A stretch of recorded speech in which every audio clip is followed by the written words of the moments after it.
Yeah, it is going to take a few shows to explain this. I've got one right here. Brian's got an actual photo of it that we can see right there. That is a Smith chart, and this is used a lot in dealing with antennas, transmission line, and matching. It's sort of like a nomogram or a slide rule, or, back before we had calculators, we used to have to plot stuff up or look it up on tables in one thing or another. That's when the Smith chart came about. It's a way to show the impedance of a feed line or an antenna or whatever you want to measure. There's a number of different things you can do with the Smith chart.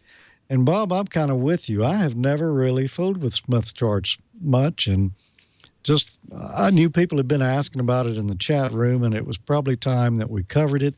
And so I'm going to try to make it as painless as possible. Now, keep in mind, I'm learning as we go on this too. After looking at it, I said, I'm going to talk about this Smith chart and some of the things I'm going to plot on there. There's going to be some new people who don't know what those parameters are, and the Smith chart's going to kind of be meaningless to them if they don't understand what it is we're trying to plot on it and then display. So we're going to start out with some of the basics.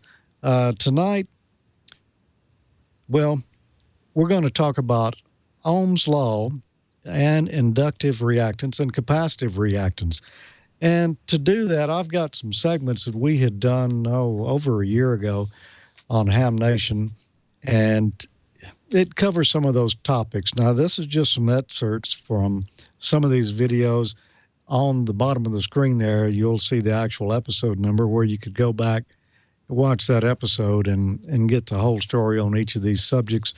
But we need to know all about resistance and reactance to deal with the Smith chart. We're also going to need to know a little more than that, but tonight that's where we're going to start.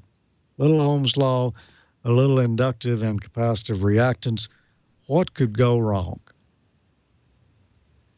Resistors are electrical components that restrict the flow of current. The unit of resistance is given the name ohm in honor of the physicist George Simon Ohm. Ohm is probably most famous for the law that bears his name, Ohm's law. Current equals voltage divided by resistance. The symbol of the ohm is the Greek letter omega. One way to explain resistance is with a water pipe. Think of the water pipe as a wire with no resistance. The water flows through it unimpeded. Now let's add resistance by pinching the pipe in the middle. The water flow is reduced because it is restricted by the resistance. The value of several resistors connected in series is determined by adding their values together. I'm going to use the simple circuit simulator available at echalk.co.uk to illustrate how resistor combinations behave in circuits. The first circuit we're going to look at contains three 100 ohm resistors. To get their total resistance, we just add the three together, and that gives us 300 ohms. Now, if we applied 12 volts across these three resistors, we would use Ohm's law to find out that current equals voltage divided by resistance, or 12 divided by 300 is 0.04 amps, and that's 40 milliamps. Current is the same at all points within a series circuit, so we could insert an ammeter anywhere we wanted, and we'd always come up with 40 milliamps. Now let's try it with three different value resistors, 100, 200, and 400. We add those three together, and we've got 700 ohms of total resistance. So 12 volts divided by 700 ohms equals 0.0171 amps, or 17.1 milliamps. We already know that the current in this circuit will be the same no matter where we measure it. What about the voltage, though? We can determine the voltage across each resistor by using the formula volts equal resistance times current. So for the 100 ohm resistor, we've got 1.71 volts. For the 200 ohm resistor, we've got twice that much, 3.43 volts. And for the 400 ohm resistor, we've got twice again, or 6.86 volts. If we added all three of those voltages up, we would find out that it equals our source voltage of 12 volts. This is why series resistors are often referred to as a voltage divider network. Now let's look at parallel resistors, and we'll see that they behave quite differently. For just two resistors in parallel, we can determine the total resistance by multiplying the two resistors by each other and then dividing that number by the value of the two resistors added together. If we have more than two resistors, though, that formula won't work. In this case, we would take the reciprocal of each resistor value, which is 1 divided by the resistor value, and we would add all the values together. Then we would take the reciprocal of that number to get the total resistance. Let's take the three resistors that we were using earlier, a 100, a 200, and a 400, and connect them in parallel. If we measure the voltage in a parallel circuit, we will find that it's the same at all points. Using the formula we specified just a moment ago, we found out that the total resistance of these three in parallel is 57.142 ohms. Now, if we measure the current at each branch in this circuit, we'll find out it's a different story from the series circuit. The current flowing through each resistor will be determined by that resistor's value. Let's look at the 100 ohm resistor. Current equals voltage divided by resistance, so that would be 12 volts divided by 100 ohms would equal 0.12 amps or 120 milliamps. Now to find the total current for that circuit, there's a couple of different methods we could use. We could take our 12 volts for the circuit divided by the total resistance of 57.142 ohms, and that would give us 210 milliamps. Or we could just add up the value of the current for each branch circuit. As long as we're here, we might as well talk about power too, so that you get the right wattage of resistor for your circuit. There's two different formulas, and we can use either one since we already know the voltage, resistance, and current at all stages in this circuit. The first formula, power equals current squared times resistance, and the second formula is power equal current times voltage. We can apply those to each of our three resistor branches there, and we find out that as the value of the resistor goes down, the power goes up. When an AC voltage is applied across an inductor, the flow of current through it behaves very differently than that of a DC voltage. A sine wave produces a phase difference between the voltage and current waveforms. The opposition to AC current flow through a coil winding not only depends on the inductance of the coil, but also the frequency of the waveform. We could call this opposition AC resistance, but the more common name is impedance. The symbol for impedance is Z. Resistance is always associated with DC circuits, so to distinguish DC resistance from AC resistance, the term reactance is used. Just like resistance, the value of reactance is measured in ohms, but its symbol is X. Both capacitors and inductors have reactance. An inductor's electrical resistance, when used in an AC circuit, is called inductive reactance. Inductive reactance has a symbol of X sub L. In a purely capacitive circuit, the current leads the voltage by 90 degrees.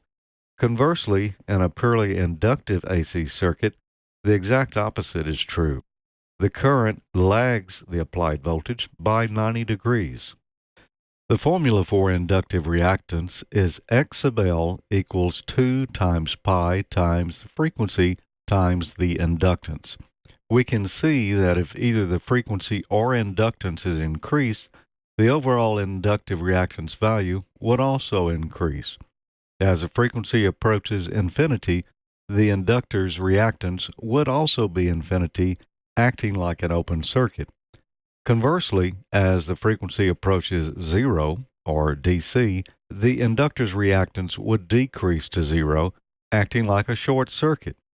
This means that the inductive reactance is proportional to frequency and is smaller at lower frequencies and larger at higher frequencies. Let's calculate the inductive reactance for an inductor of 100 millihenries and zero resistance across a 120 volt 60 hertz power supply. We use the formula X of L equals 2 pi FL, so that's 2 times pi, which is 3.14159, times 60 hertz times the inductance in henries, so that would be zero point 0.1 henries, and we find that the inductive reactance is equal to 37.7 ohms. As a capacitor charges or discharges, a current flows through it that is restricted by the internal resistance of the capacitor. This internal resistance is known as capacitive reactance, and it has the symbol X sub C. Its unit of measurement is ohms. Resistors have more or less a fixed value and do not vary so much with frequency. However, capacitive reactance does vary with frequency. As the frequency applied to the capacitor is increased, its reactance decreases. And as the frequency decreases, the reactance increases. This is called complex impedance. And complex impedance exists because the electrons in the form of an electrical charge on the capacitor's plates pass from one plate to the other more rapidly as the frequency goes up. As the frequency increases, the capacitor passes more charge across the plates in the given time, resulting in a greater current flow. Let's look at the capacitive reactance formula. X sub C is the capacitive reactance in ohms, F is frequency in hertz, and C is capacitance in farads. So the formula is X sub C equal 1 over 2 pi Fc. Let's try an example now using a frequency of 1000 hertz and a capacitance of 1 microfarad. Now, 1 microfarad is 0.000001 farads. So we would say 2 times pi, which is 3.142, times the frequency, 1000, times the capacitance in farads, which would be 0.000001. And then we would divide that number into 1.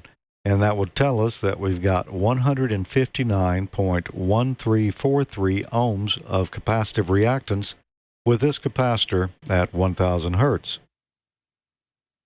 So we know a capacitor does not pass DC, and if we think about that, it makes sense because as you go down in frequency, the reactance goes up.